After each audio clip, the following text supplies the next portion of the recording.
अस्सलाम वालेकुम दोस्तों, कैसे हैं? उम्मीद आप सब खैरियत से होंगे। मैं हूं अवैस और आप देख रहे हैं चंगीशाह ट्रैवल गाइडर। अभी रिसेंटली मैं जो है वो तुर्की में गलाटा टावर की मैं सैर करने के लिए निकला था बाहर। तो सोचा कि आपके साथ थोड़ी सी इन्फॉर्मेशन शेयर कर दूं।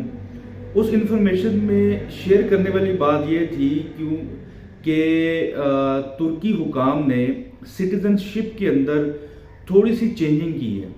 उस चेंजिंग के अंदर क्या क्या लोगों को मसाइल का सामना दरपेश होगा, उसके बारे में आज मैं इंशाल्लाह आपको पूरी आगाही दूंगा। उससे पहले मैं अपने सब दोस्तों को बताना ये चाहूँगा कि अगर आप तुर्की सिटीजनशिप अप्लाई करते हैं या लेते हैं तो उसके फ़वाइद क्या हैं, आखिर आप क्यों अप्लाई करते हैं तुर्की सिटीजनशिप, और जो तुर्किश हुकाम हैं वो सिटीजनशिप क्यों ऑफ़र कर रहे हैं।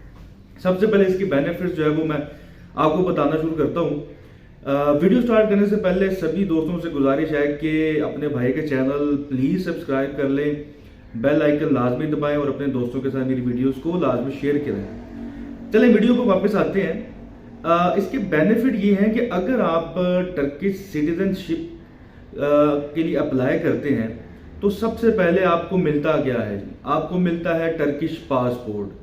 उस पासपोर्ट का फ़ायदा यह है कि आप 110 ममालिक में वीज़ा फ्री एंट्री ले सकते हैं। और टर्किश सिटीजनशिप का बाकी फ़वाइद क्या है, क्योंकि तुर्की जो है वो बहुत खूबसूरत मुल्क है और काफ़ी कदीमी मुल्क है। आपको इस बारे में मालूम है कि टर्किश हकाम, उनका कल्चर, उनके लोग, उनका लोगों का रहन सहन, लोगों का अखलाक बाकी जो ममालिक हैं उनसे काफ़ी बेहतर है। और टर्की जो है वो काफ़ी खुश मजाज लोग हैं और वो हेल्पिंग लोग हैं। अगर आप उनके साथ बात करते हैं, उनके साथ ट्रैवल करते हैं, खाना खाने के लिए करते हैं, तो वो बहुत मेहमान नवाज भी हैं। इसके अलावा तुर्की के अंदर सबसे बड़ी चीज़ एक ये भी है कि तुर्की एक बहुत खूबसूरत मुल्क भी है। बहुत से जो लोग हैं वो तुर्की विज़िट करने के लिए हर साल लाखों की तादाद में यहाँ पर आते हैं और यहाँ पे मोस्ट ऑफ द टाइम लोग जो है वो अपनी छुट्टियाँ स्पेंड करते हैं, अपने दोस्तों से मिलने के लिए आते हैं, या बहुत से ऐसी कंपनीज जो हैं जो कि यहाँ पे ऑलरेडी काम कर रही हैं और यहाँ पे फ्री जोन होने की वजह से लोग इन्वेस्टमेंट और बिजनेस पर्पस के लिए यहाँ पर आते हैं। क्योंकि तुर्की जो है वो शेंजन यूरोप कंट्री के बिल्कुल साथ लगता है, तो यहाँ से इंपोर्ट एक्सपोर्ट का भी लोगों को बहुत फ़ायदा होता है। वापस अपने टॉपिक की तरफ आते हैं कि अगर आप टर्की सिटीजनशिप लेते हैं तो पहला बेनिफिट तो हो गया, आपको पासपोर्ट मिल गया, आप 110 ममालिक में विजिट कर सकते हैं वीज़ा फ्री एंट्री।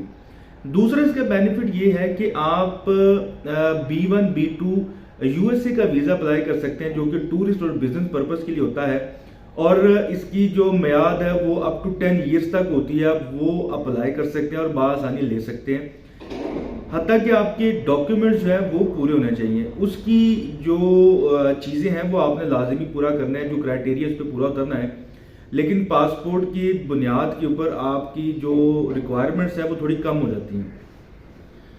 तीसरा इसका बेनिफिट ये है कि अगर आप टर्की सिटीजनशिप लेते हैं तो आप शेंजन जो है वो वीज़ा ले सकते हैं, जिसकी कैटेगरी है वो C2 है। C2 कैटेगरी जो है वो तकरीबन 5 साल के लिए वैलिड होता है। अगर आप वो अप्लाई करते हैं तो आपको वो भी वीज़ा ले सकते हैं।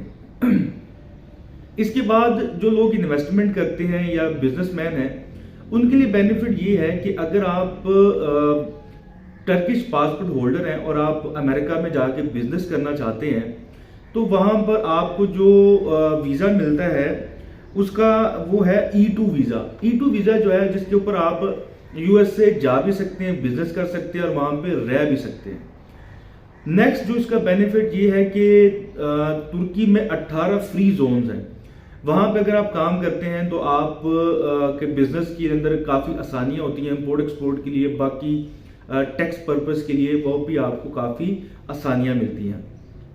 इसके बाद सबसे जो बड़ा बेनिफिट है वो मैं हमारे लिए भी कहता हूँ, पाकिस्तानियों के लिए भी कहता हूँ, इंडियन के लिए या चाइनीज़ के लिए, बाकी सब के लिए भी, वो बेनिफिट ये है कि डुअल टैक्सेशन जो है वो आपको अक्सर चार्ज होती है कि आप पाकिस्तानी भी हैं, इंडियन भी हैं और उसके बाद आपके पास टर्की सिटीजनशिप भी है, तो आपको डुअल टैक्स से आप बच सकते हैं। मतलब ये अगर आप वहाँ पे रह रहे हैं, वहाँ से इनकम कमा रहे हैं और पाकिस्तान में भिजवा रहे हैं, जो कुछ भी कर रहे हैं, तो यहाँ का जो टैक्स है वो आप पर अप्लाई नहीं होता। डुअल जो टैक्सेशन है वो आप उससे एग्जैम्प्ट हो जाते हैं।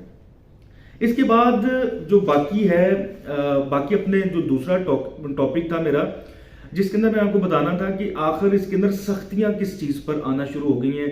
2023 जनवरी से जो टर्किश हकाम है उन्होंने कौन से लॉ पास किए हैं जिसकी वजह से आपको कुछ दुश्वारी का सामना पेश करना पड़ सकता है। वो ये है कि पहले होता ये था कि आप बैंकिंग चैनल के थ्रू डॉलर्स लेकर आते थे और लीरास में कन्वर्ट करवाते थे या डॉलर में भी पे कर सकते थे। आप टापू पे जाते थे या कोई भी आप प्रॉपर्टी परचेज करते थे, आपको बआसानी आप वो ले सकते थे। और तवेज़ आलम बिलगेसी एक डॉक्यूमेंट है, वो आप बैंक से लेते थे, टापू ऑफिस जाते थे और अपने नाम पर और वो जो एक्सपर्ट रिपोर्ट थी उसके बिहार पर अपने नाम पर आप सिटीजनशिप ले सकते थे। और दूसरा ये था कि अगर कुछ 2-3 लोगों की फैमिली है, या फर्ज करें एक फैमिली में 3 भाई हैं, वो अपनी फैमिली के साथ एक विला परचेज करते हैं जिसकी कोई मालियत कोई 12 से 15 लाख डॉलर है, वो परचेज करते हैं, तो तीनों भाइयों को विद फैमिली सिटीजनशिप मिल जाती थी और वो क्वालिफाई कर जाते थे।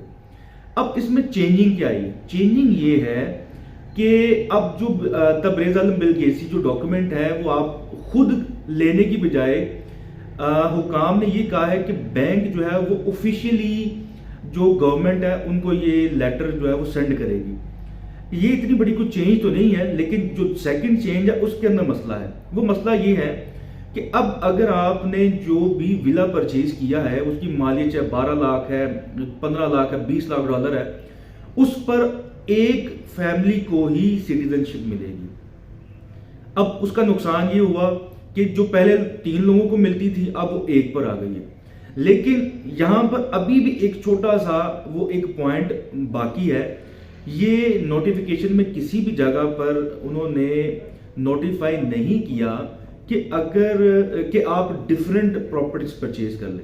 मतलब ये कि अगर आपने 12 लाख वहां पे की विला आपने परचेज किया है, तो उससे बेहतर ये है कि आप 4-4 लाख या 3-3 लाख या 4.5 लाख के 3 घर परचेज कर लें या मुख्तलिफ प्रॉपर्टीज परचेज कर लें, तो उनके ऊपर आप सिटीजनशिप अप्लाई कर सकते हैं। लेकिन ये ख्याल रखिएगा कि आपको जो अब सिटीजनशिप मिलेगी वो सिर्फ एक घर के ऊपर एक फैमिली को मिल सकती है। एक घर के ऊपर बाकी जो 2 है या 3 है जो भी फैमिलीज उनको नहीं मिलेगी। एक फैमिली का मतलब ये है कि हस्बैंड वाइफ जो उनके बच्चे हैं उनको ये सिटीजनशिप मिलेगी। जनवरी 2023 से इसका इतलाक हो चुका है, नोटिफिकेशन आ चुका है। तो ये अब आपने अगर आपने परचेजिंग करनी है तो इस बात का आपने खास ख्याल रखना है।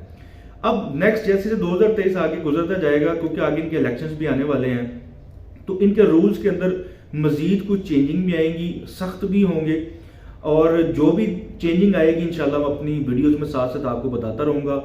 उम्मीद है कि आपको मेरी वीडियो और मेरी इन्फॉर्मेशन अच्छी लगी होगी। अगर लगी तो लाजमी अपने दोस्तों के साथ शेयर कीजिएगा और कमेंट सेक्शन में अपनी राय लाजमी दीजिएगा। थैंक यू, बहुत शुक्रिया। इंशाल्लाह नेक्स्ट वीडियो में दोबारा फिर मुलाकात होगी। तब तक के लिए अपने भाई को इजाज़त दीजिए। अल्लाह हाफिज़।